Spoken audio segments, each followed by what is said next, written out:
Halo Sobat Tagar, di masa Orde Baru, para Taipan selalu berusaha bermesraan dengan militer dan elit pemerintahan demi melindungi kepentingan dan memastikan kelancaran bisnis. Hal ini pula yang dilakukan oleh seorang pengusaha keturunan Tionghoa bernama Oe Suat Hong alias Tommy Winata. Kedekatan Tommy dengan petinggi tentara bukan sebuah rahasia lagi. Saudara jenderal ternama diketahui memiliki relasi dengan Tommy Winata. Berbisnis dengan tentara adalah modal awal Tommy menapaki karir hingga akhirnya dikenal sebagai salah satu konglomerat Indonesia yang dijuluki Raja Properti. Gurita bisnis yang menggeliat hingga persekutuan Tommy dengan elit politik meneguhkan pengaruhnya dalam perekonomian Indonesia.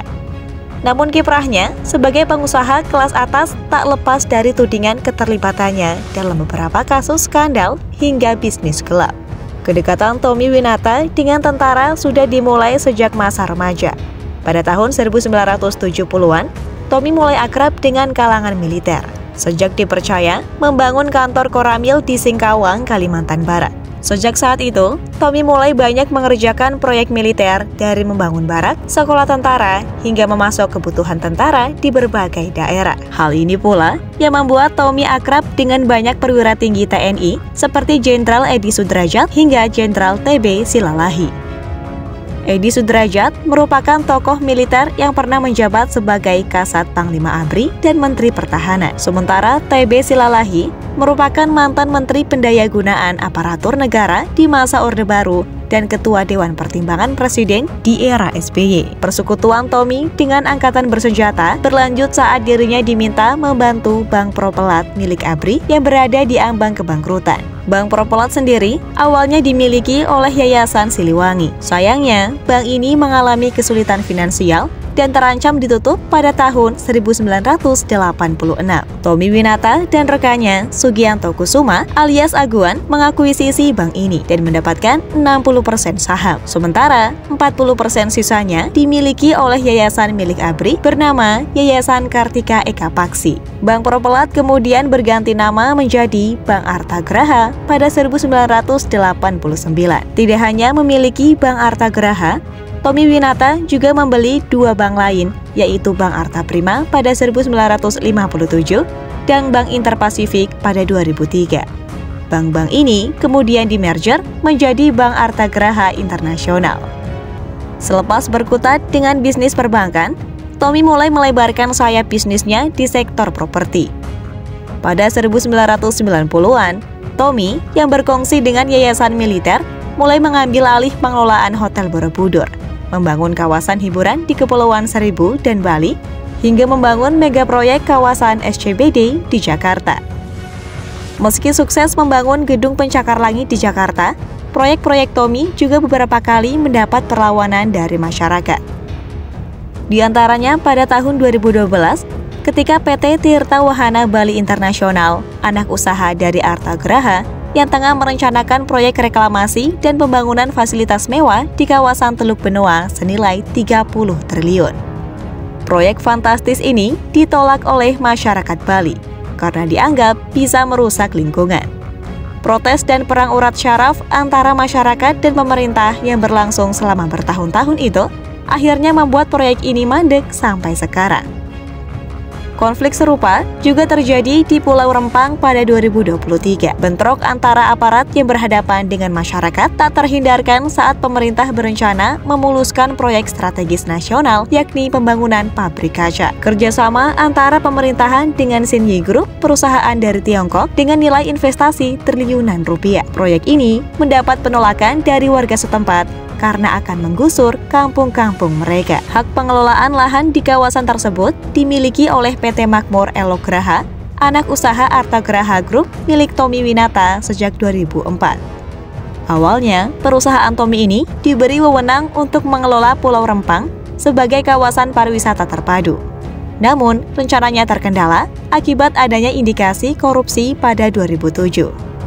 Tommy pernah diperiksa Mabes Polri sebagai saksi dan berimbas terhadap proyek Pulau Rempang terkatung-katung selama 16 tahun. Perusahaan Tommy juga pernah terlibat dalam mega proyek pembangunan jembatan Selat Sunda yang akan menghubungkan Pulau Jawa dengan Sumatera.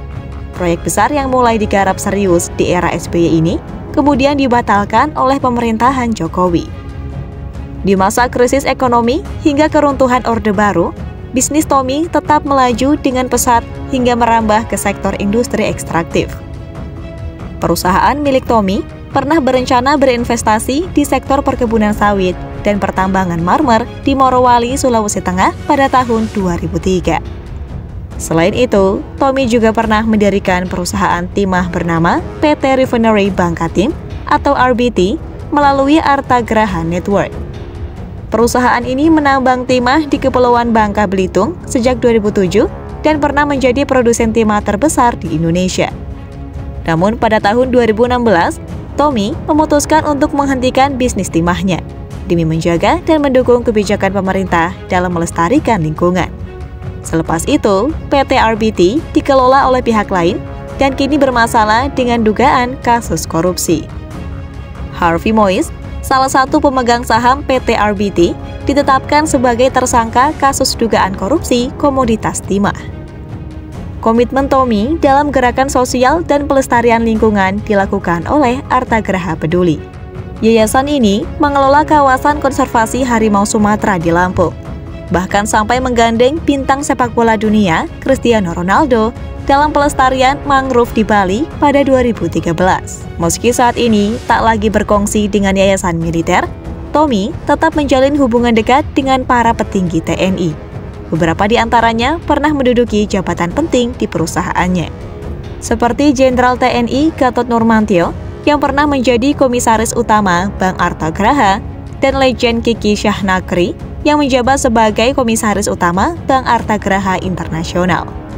Kedekatan Tommy juga terjalin dengan Hendro Priyono, Kepala BIN periode 2001-2004. Artagraha milik Tommy pernah menjadi agen pemegang merek Kia, PT Kia Mobil Indonesia. Hendro Priyono menjabat sebagai presiden komisaris, sementara anaknya, Roni Hendro Priyono, menjabat sebagai direktur perusahaan. Saat ini, Artagraha Network atau Artagraha Group menjadi salah satu konglomerasi besar di Indonesia yang membawahi sekitar 40 anak perusahaan yang bergerak di bidang properti, keuangan, perhotelan, pertambangan, media, komunikasi, dan lain-lain.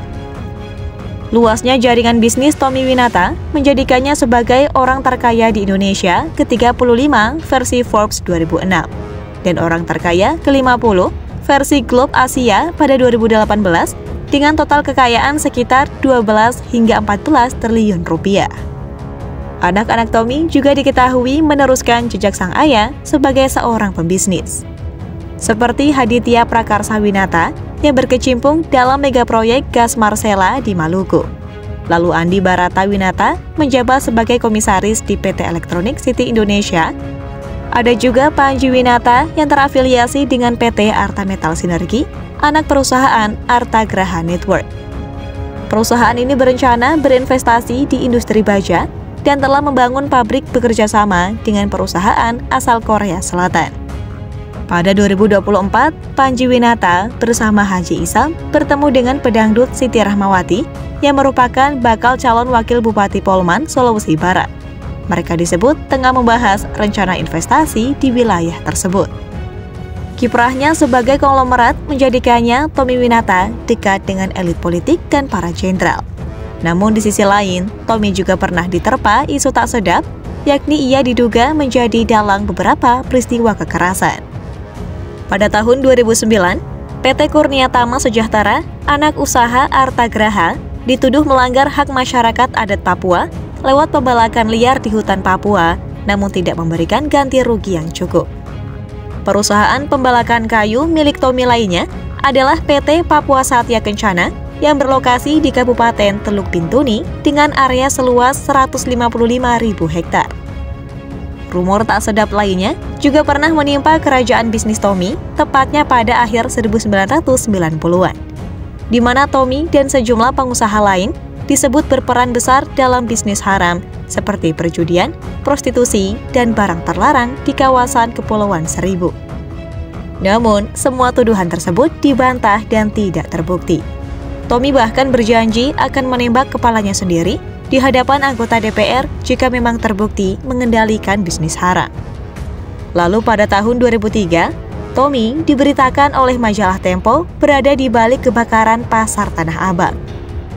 Laporan Tempo ini menimbulkan kontroversi dan memantik serbuan dan penganiayaan wartawan Tempo oleh ratusan massa. Kasus ini kemudian dibawa Tommy ke meja hijau atas pencemaran nama baik.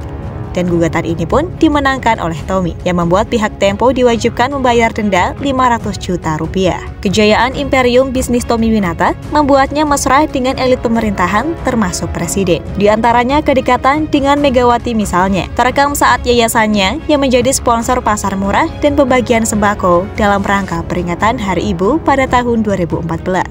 Tommy sendiri pernah disebut memiliki hubungan khusus dengan keluarga SBY oleh beberapa media asing, termasuk TH, media asal Australia.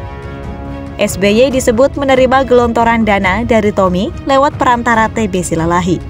Mendengar isu tersebut, pihak istana membantah keras tudingan ini dan menganggap berita itu sebagai sampah. Semua pihak yang disebut juga melayangkan protes dan bantahan. Sementara, media TH bersikukuh bahwa laporan mereka berasal dari dokumen yang kredibel. Kedekatan Tommy Winata dengan pemerintahan Jokowi juga terlihat jelas.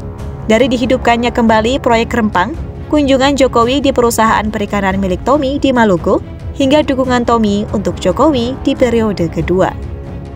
Itulah informasi seputar sosok Tommy Winata, sang konglomerat Indonesia yang memiliki kerajaan bisnis di berbagai pelosok. Tetap nantikan informasi selanjutnya.